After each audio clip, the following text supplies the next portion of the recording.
ఎన్నికలు ముగిసినప్పటికీ అన్ని రాజకీయ పార్టీల్లోనూ ప్రధానంగా ప్రజల్లోనూ కూడా ఒక ఉత్కంఠ పరిస్థితిగా నెలకొంది. ఎవరు ఎక్కడి నుంచి గెలుస్తారనేది ప్రధానంగా కొనసాగుతున్న ఉత్కంఠ. అయితే 175 నియోజకవర్గాలు ఒక ఎత్తు అయితే ఒక పిఠాపురం కాన్స్టిట్యున్సీ మాత్రం ఒక ఎత్తుగా చెప్పుకోవాలి. ఎందుకంటే ఖచ్చితంగా అక్కడ పవన్ కళ్యాణ్ గెలుస్తారా లేదా అంటూ అన్ని పార్టీల్లోనూ సాధారణ ప్రజల్లోనూ కూడా చర్చనీయాంశంగా మారింది.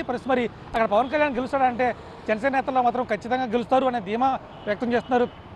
ఎందుకనంటే గడిచిన ఎన్నికల్లో గాజువాక్ కావచ్చు, భీమవరంలో కావచ్చు పవన్ కళ్యాణ్ ఓడిపోవడంతో ఆయనకి సింపతి ఉంది. దాంతోపాటు పిఠాపురంలో మెగాస్టార్ అభిమానులు కావచ్చు, మెగా కుటుంబం అభిమానులు ఎక్కువగా ఉన్నారు. గతంలో కూడా ప్రజారాజ్యం పార్టీ సమయంలో కూడా ఇక్కడి నుంచి వంగా గీత గెలిచారు.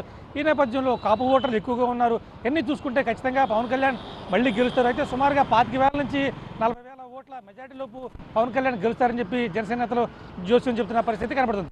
మరోవైపు పిఠాపురంలో కలిసి వచ్చిన కూటమి ఎన్వీఎస్ వర్మ ఎవరైతే ఉన్నారో, వర్మ కావచ్చు, బీజేపీ కావచ్చు, టీడీపీ కావచ్చు, మొత్తం అన్నీ కూడా కలిసి ఏకంగా పోటీ చేయడం వల్ల జనసేనకు ఓట్ బ్యాంక్ మరింత పెరిగిందని చెప్పాలంటే పవన్ కళ్యాణ్ ఏదైతే చెప్పాడో ఖచ్చితంగా ఎస్సీపీ వ్యతిరేక ఓట్ బ్యాంకును చీలనివ్వను అని చెప్పి ఆయన ఏ రకంగా ముందుకు వెళ్ళాడో, కూటమి కూడగట్టడంలో ఎంత కృషి చేశారో అంతా కూడా పిఠాపురంలో చాలా స్పష్టంగా అర్థమవుతుంది. మరోవైపు పెరిగిన పోలింగ్ శాతం కూడా జనసేనకు అనుకూలమేనని చెప్పి జనసేన నేతలు చెప్తున్నారు. ఎందుకంటే బయట నుంచి వచ్చిన వాళ్ళందరూ కూడా పెరిగిన ఓటింగ్ శాతం అంతా కూడా బయట నుంచి వచ్చిన ప్రజలు ఇక్కడ పిఠాపురంలో ఓట్లు ఉన్నాయి, వచ్చి ఓటు హక్కు వినియోగించిన వీళ్ళందరూ కూడా ప్రభుత్వం నుంచి సంక్షేమ పథకాలు పొందేవారు కాదు. సో ఖచ్చితంగా ఆ బయట నుంచి వచ్చిన పెరిగిన పోలింగ్ ఓటింగ్ శాతం ఏదైతే ఉందో ఖచ్చితంగా అంతా కూడా పవన్ కళ్యాణ్కే పడుతుందనే ధీమా వాళ్ళు వ్యక్తమవుతుంది. మరోవైపు పిఠాపురం స్థానికంగా చూసుకుంటే పవన్ కళ్యాణ్ వస్తే కనుక ఖచ్చితంగా పిఠాపురాన్ని ఆ దేశంలోని అత్యున్నత నియోజకవర్గంగా మారుతారనేది ఆ ప్రజల్లో మాత్రం చాలా బలంగా వినపడుతుంది.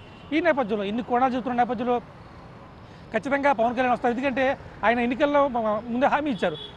పిఠాపురం కావాల్సిన మల్టీ స్పెషాలిటీ హాస్పిటల్ ఏదైతే ఉందో సుమారుగా 50 కోట్లు ఖర్చు అవుతుంది.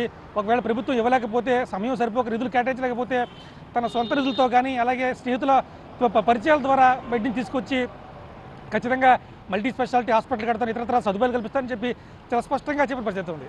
మొత్తం మీద చూసుకుంటే జనసేన అభిప్రాయం కావచ్చు, తెలుగుదేశం కావచ్చు, వైసీపీ కావచ్చు, అందరూ కూడా పిఠాపురంలో పవన్ కళ్యాణ్ గెలుస్తారనే అభిప్రాయాలు మాత్రం ఎక్కువ శాతం వ్యక్తమవుతుందని చెప్పాలి. కెమెరా రవిశంకర్తో రాజేష్, బిగ్ టీవీ, పిఠాపురం.